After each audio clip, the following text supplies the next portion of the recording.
வாழ்ந்து காட்டுவோம் திட்டத்தின் கீழ் மகளிர் சுய உதவி குழுக்களின் சொந்த தயாரிப்புகளை திருச்சி மாவட்ட ஆட்சியர் பிரதீப்குமார் பார்வையிட்டார்.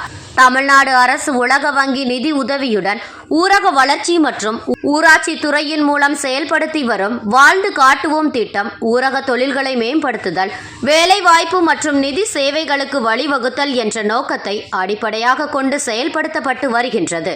இத்திட்டம் திருச்சி மாவட்டத்தில் அந்தநல்லூர் 25, மணப்பாறை முசிறி 33 மற்றும் துறையூர் 34 வட்டாரங்களை சார்ந்த 135 ஊராட்சிகளில் செயல்படுத்தப்பட்டு வருகிறது. வாழ்ந்து காட்டுவோம் திட்டமானது ஊரக தொழில்களை வளர்க்கவும் மேம்படுத்தவும் நுண், குறு, சிறு தொழில் முனைவோர்கள், உற்பத்தியாளர் குழுக்கள், தொழில் குழுக்கள் மற்றும் உற்பத்தியாளர் கூட்டமைப்புகளை உருவாக்குகிறது.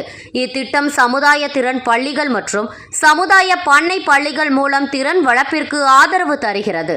அதன் ஒரு பகுதியாக இன்று திருச்சி மாவட்டம் ஊரக வளர்ச்சி மற்றும் ஊராட்சி துறையின் வாழ்ந்து காட்டுவோம் திட்டத்தின் கீழ் திருச்செந்துறை ஜியபுரம் கிராமத்தில் மகளிர் சுய உதவி குழுக்களின் சொந்த தயாரிப்புகள் காட்சிப்படுத்தப்பட்டிருந்தன. அவற்றை இன்று பார்வையிட்ட திருச்சி மாவட்ட ஆட்சியர் பிரதீப்குமார் ஒவ்வொரு மகளிர் சுய உதவி குழுக்களின் தயாரிப்புகளை குறித்து கேட்டறிந்தார். இந்நிகழ்ச்சியில் வாழ்ந்து காட்டுவோம் திட்டத்தின் மாவட்ட செயல் அலுவலர் மற்றும் அந்தநல்லூர், மணப்பாறை, மணிகண்டம், முசிறி, துறையூர் உள்ளிட்ட வட்டார அணி தலைவர்கள் மற்றும் சுய உதவி குழுக்களை சேர்ந்த பெண்கள் என 100க்கும் மேற்பட்டோர் பங்கேற்றனர்.